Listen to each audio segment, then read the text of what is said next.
முடி வர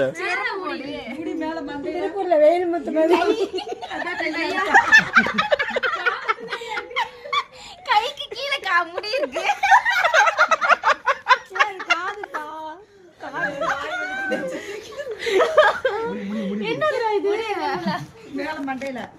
முடி முடி வர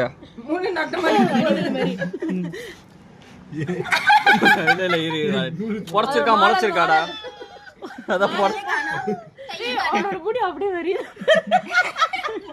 பொறச்சிருக்கா முளைச்சிருக்காடான்ற மாதிரி.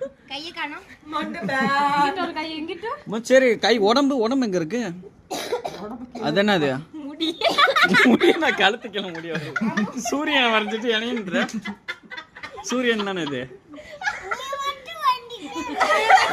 ஒரே நிமிஷம் இருக்க இங்க பாருங்க, இந்த பிள்ளை மூஞ்சும் இது ஒரே மாதிரி இருக்கா இல்லையா? ஆனா இதுவும் நானும் ஒரே மாதிரியா இருக்கேன். கழுத்து வைக்க கை கால் முறைச்ச மாதிரி.